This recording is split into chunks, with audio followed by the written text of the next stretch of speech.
sites. So yun, basically it's a never-ending job, I would say. Yeah.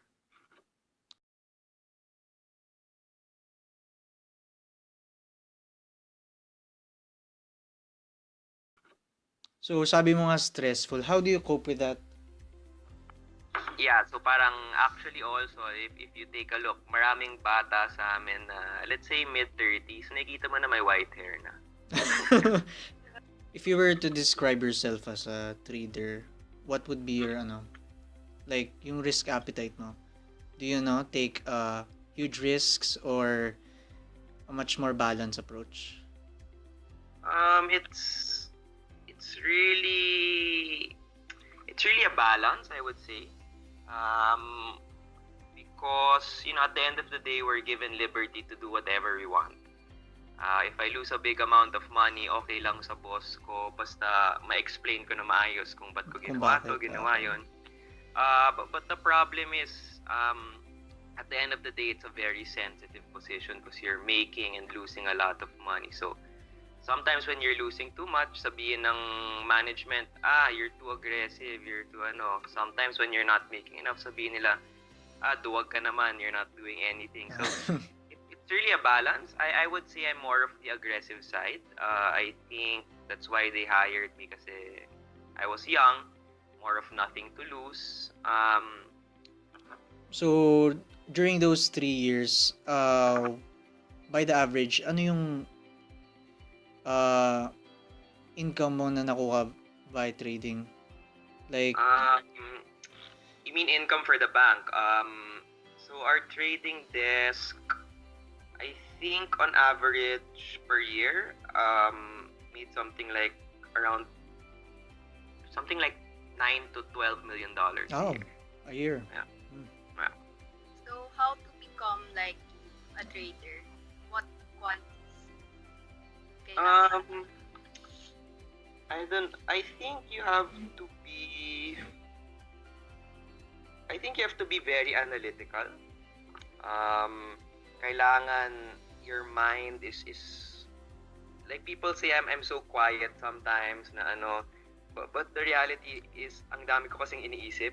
Parang randomly may mga iniisip ako, and I think that's what I learned about being a trader, and that's what made me good, na parang you're doing 5 things at one time pero gumagana pa yung mind mo thinking about kung saan papunta yung rate na to, ano yung gagawin mo dito sa currency na to or sa produktong to. If you take a look at our room kasi, if people when they walk in, they get amused kasi yung nakikita mo talaga sa movies, ganun talaga eh. So parang May someone mga is cubes. looking at me, sinasagot ko siya pero di ako nakatingin sa kanya kasi may sinasagot akong email. Parang you're doing so many things at once. And you sort of get used to it. So parang you have to be able to multitask.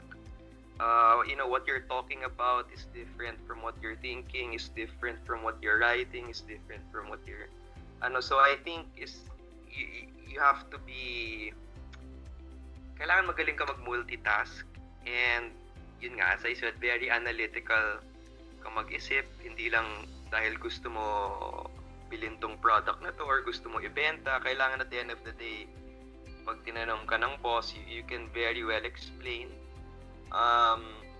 And I think the last one is you have to be a little bit obsessed also, because it's very stressful. So you have to find, a certain addiction to it, and nakaka-addict naman siya.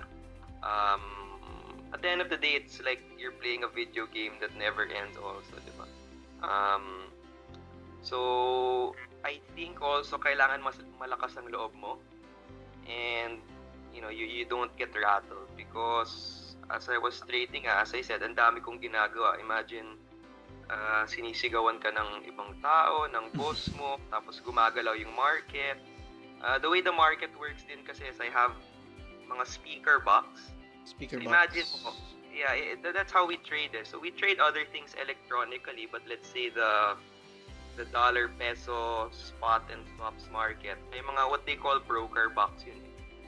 So imagine I have maybe like 2 boxes, and there are 8 girls on the box, speaker box. talking on speaker box with me, Sabay-sabay. all screaming at me different prices. So 8 voices of 8 different girls, and kailangan you should know who said what. So the whole people are shouting at me. When I hear something, when I hear a price I like, I know exactly sino nagsabi nun, and yun yung pipindutin kong button para kausapin yung girl na yun. So parang kailangan medyo obsessed and medyo maniac yung dating mo. I mean, to be the minor details, they all matter, but yun nga, it's a multitasking thing. Pero when you first started, of course, parang ano, how was it for you when you first started in your position? When I first started, I guess it was very difficult. Parang kasi yung mentor ko was napakagaling yung mentor ko, but yung tipong he really pushes you to the limit, yung magbe-breakdown ka na talaga. It's normal with us, the way we were trained, sisigawan kami, mumurahan kami. They'll really test your knowledge and whatever, yung lakas ng loob mo. It's like the military in a way. They'll make you report in front of 50 people on your second day at work. And all of that is, I think, they do it to build your confidence and to kasi if you're not confident, I think, if you're not confident, you second guess, you can lose so much money diba? If you're not sure about what you're doing, parang it can be very dangerous. I think what they do is at the start pa lang tinitignan nila kung kaya mo. So they'll really bully you in many ways than one. So yun nga, it was very hard. It maybe took me a good 1 year to really get the hang of it, and doon na nila ako pinabayaan na but it's really yun nga, it's parang you have to go through the fire talaga, kasi it's not something that you can acquire just by sitting watching. You have to do it, you have to lose money. So they teach me how to lose money. They want to see how I react pag malaki yung talo ko. If kita nila nagmumukpok na ako or ayoko na, then that's not Good. who they want. Yeah. They want to see na kahit matalo ka, tanungin ka ng CEO, you're not scared to say na, boss, ito yung tingin ko So parang they really train you to be confident, because yun nga, that's sort of what you need to be effective, I think. That's interesting. So